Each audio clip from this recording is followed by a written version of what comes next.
Greetings and salutations, ladies and gentlemen. Welcome. Whoo! All right, so we've all heard the phrase time heals all wounds, right? And I've never really liked this saying, but even more so now, I'm going to combat this statement with, time is a construct. It's a man-made thing. We made up time. Okay.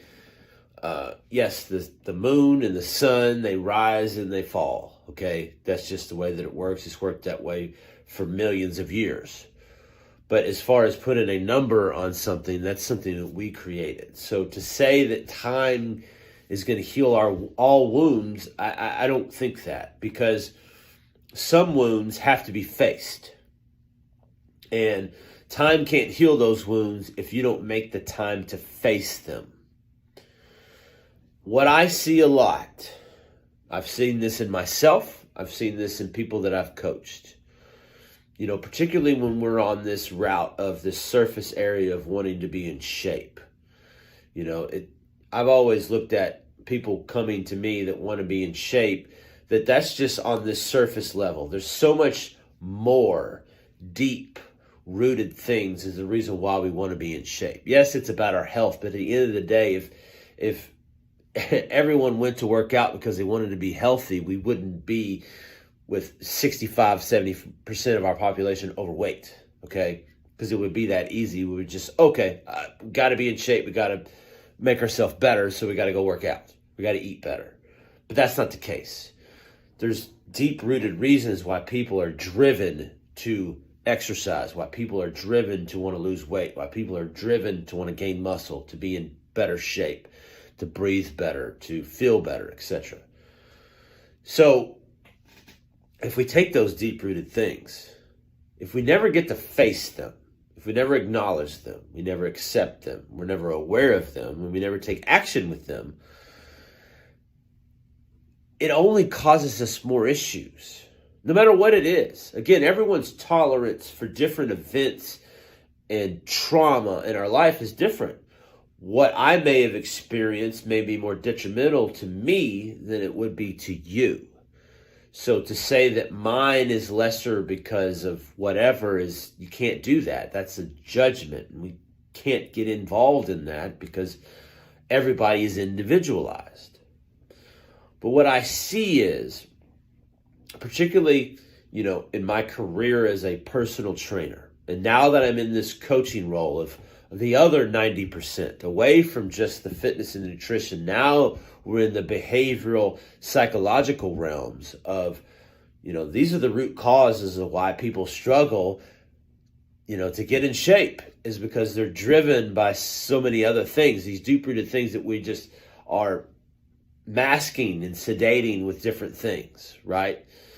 To try to get away from them, because we never want to acknowledge them, we don't want to accept them, we don't want to talk about them, and we sure as hell don't want to take action with them. So to give you a visual, if I were to take this hammer, okay, this was given to me, it says Buff Gandhi on it, it's awesome, right? Okay, if I was to take this hammer, right, and I'm going to hold this, and it doesn't weigh very much, right? Okay, but this is what I'm holding on to. These are the things that I refuse to acknowledge, that I refuse to bring up, that I refuse to want to talk about. But if I hold on to this for days, what's going to happen? Well, eventually my hand is going to start to cramp. Eventually my forearms are going to start to cramp. Eventually my biceps is going to start to cramp. Eventually my shoulder is going to want to give out. Because if I carry around this for days, for months, for years, eventually I'm going to get tired. Now, eventually my body is going to have to compensate for this. I can't use my right hand because it's in my right hand, so I've got to use my left hand for everything. So I've got to compensate in some way to make up for the fact that I keep holding on to this. This is an example of us holding on to emotions and things that we don't make time to face. Because what ends up happening is we get emotional indigestion. And eventually, I'm going to have to let this go.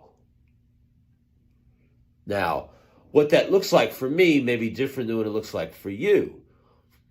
Eventually, I'm going to be faced with it, whether I want to be or not. A lot of times this comes out in our relationships with people, because our relationships with people are mirrors about who we are. Particularly when we get in intimate relationships, what you have not healed, what you have not taken on yourself, what you have not done the interpersonal work with is going to come out in your relationships. One of the reasons why relationships don't work. We blame the other person why it doesn't work, but we haven't done the work on ourselves to make things work. So again, it becomes this blame game. But at the end of the day, if we don't face this, if we don't acknowledge it, we don't accept it, we're not aware of it, we don't take action with it, it hurts us in the long run. Our hand gets tired, it cramps, biceps, shoulder. We compensate with other body parts. We do everything we can to sedate it. We'll take Advil, we'll do whatever. I mean, these are just very surface examples of how this works in real life. So whatever you're holding on to, you may think to yourself, well, I don't want to go down that route because that's too painful. But what you're denying yourself is the ability to actually get to know that side of you, to really be able to go into that and face it head on, because that is a root cause of why things that are happening in your life are happening. It's a root cause of why we sabotage ourselves. It's a root cause of why we're not in the best shape that we could be in. It's the root cause of why we're afraid of failure. It's the root cause of why we feel insecure in our intimate relationships. It's the root cause of why we behave the way we behave. If we want to stop behaving this way, we have to go to the root cause, because if we don't, it's just a Band-Aid over a bullet wound. And nothing ever gets done. And we bleed out. And we live our lives constantly in this hamster wheel, this rat race of just trying to go around and round and round and round without ever actually conquering the boogeyman that sits on our shoulder, that tells us that we're not good enough, that tells us that we're not safe, that tells us that we're never going to amount to anything. But if you want to go down this road and you want to go tackle that, and you're like, I'm tired of this shit, because I know it's popping up. I've got to become aware of it. I've got to accept it. I got to acknowledge it. I got to take action with it. Let's get on a call. Let's talk about it. Because sometimes all it takes is just somebody to listen to it. And you realize that's 50% of it. Just the awareness, the acknowledgement, and the acceptance. If you can get there, that's 50% of it. We take action on the other end of things, and then the world becomes a beautiful place. It's hard work.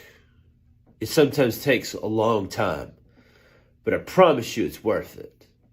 You will instantaneously see your life elevate in all areas, with your kids, with yourself, with your partner, with your job, with your friends, family, the universe as a whole.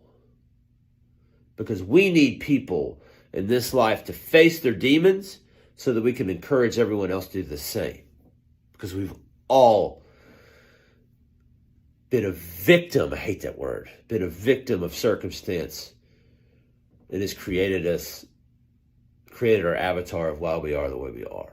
When we can face it, we can kill it, we become better people, and we become free. And that's the greatest gift we could ever give ourselves. Buff, go.